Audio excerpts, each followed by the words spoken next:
So, breaking news is the main man, WH here. The Three Lions have announced their official 23-man squad for the European Championships. And obviously,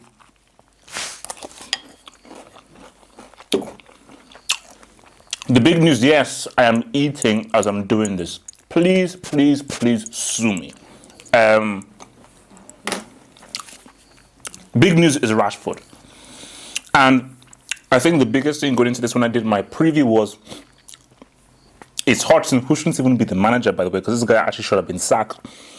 Is he going to be brave and say, I'm going to take all my attacks? Because I say that England have the best attack based on performance in during the season at the Euros. Every single guy is a legit attacker who has played well for the club this season. So I thought, is he going to take all those attackers, or is he going to be like, okay, you know what? I'm going to drop Rashford. I'm not too sure about Sturridge, and I'm going to be played safe and roll with my main midfield guys. But he said, you know what? All of you guys, you're all going to go. So I think let's just run through the list again and let's see what it's about. Joe Hart will be one of the strongest keepers out there. Kyle Walker, he's okay. I don't trust him too much. Danny Rose, I thought had an amazing season for Tottenham. I think this guy could be really good, and I think he should definitely be a starter. Milner, he's slightly a break. Done a bit better, but he's not international quality. Gary Cahill, again, this is for me what I feel is the weakest part of England's team is the defense. Gary Cahill, he's a league defender. He's not an international defender. Smalling is a good defender. A bit rash, can be a bit immature, but I still think that he is the strongest defender that England have. Raheem Sterling, overrated. Impact player. I'm not sure what he can really give this team, but I think he's best suited from coming off the bench, in my humble opinion.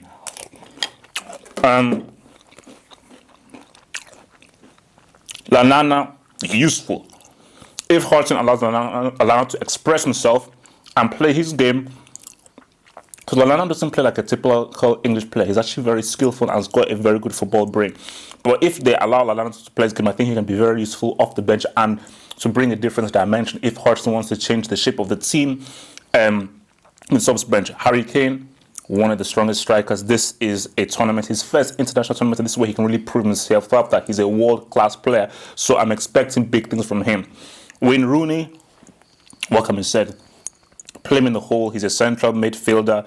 I don't think he should have actually been picked for the team. But then again, who else do you then put in his place? But I think that for Rooney, I don't know. He can't play as a striker, play him in the hole. Jamie Vardy, yes, another guy who, I think he's a racist, by the way, had an amazing season. An amazing season for the title winners. Again, another strong striker who can really offer something for this team. Klein, good player, pretty good.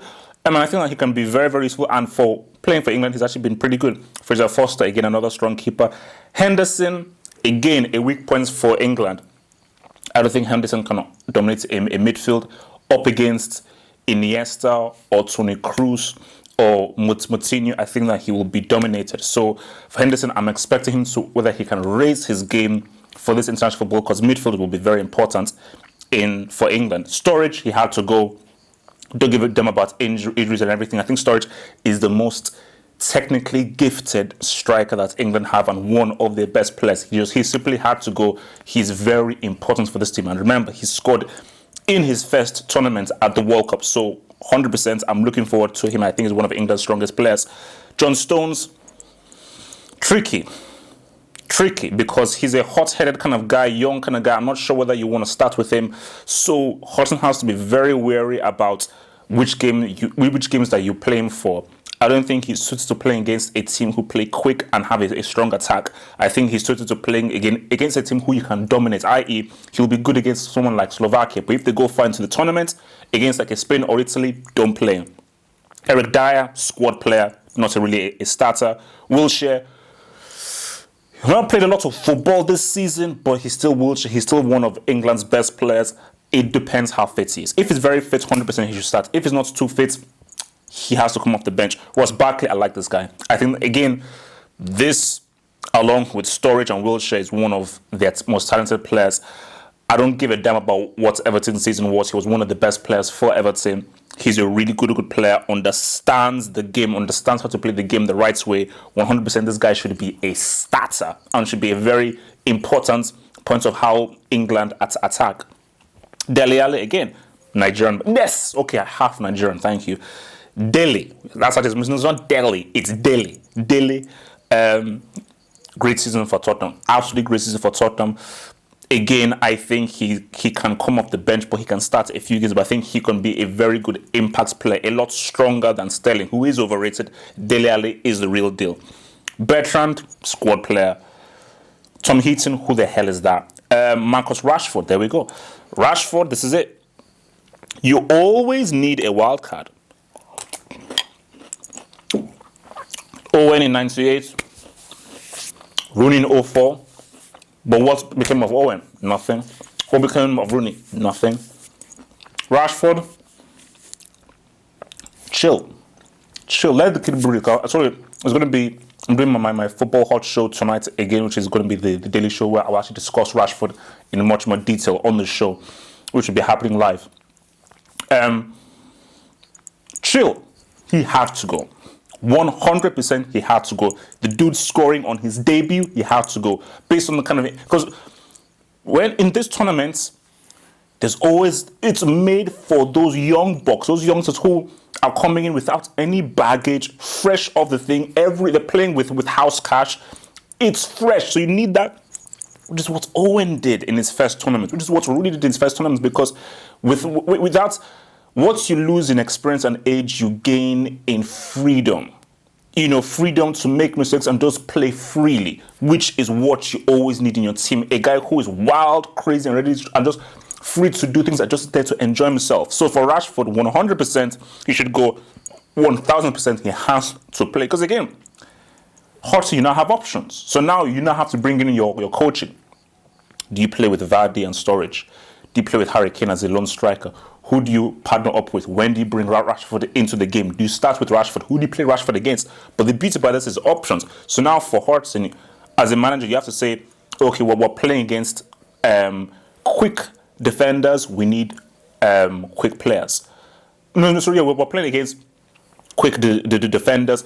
Maybe we need someone a bit more skillful, a bit more technically skillful. They may be fast, but maybe they're not really that good on the ball, man-to-man marking. We're playing against slower defenders, technically good, slower defenders.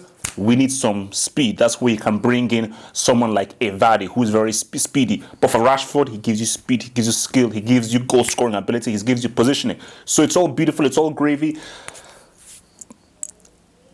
England will be there.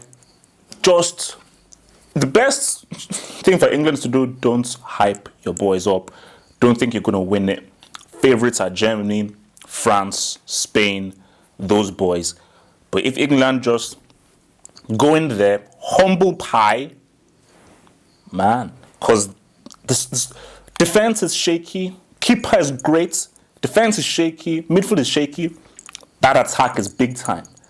And if Kane, Vardy, Rashford, Sturridge all perform and they play the team to them, and you've got those guys, those attacking midfielders of Dele and Ross Barkley. England, if they can just... The key thing for England is play with no fear. Don't expect to win. If they play as the underdogs, they're not expected to win. These guys, they can beat anybody. This Euros is open, baby. This Euros is open. It's for anybody to steal.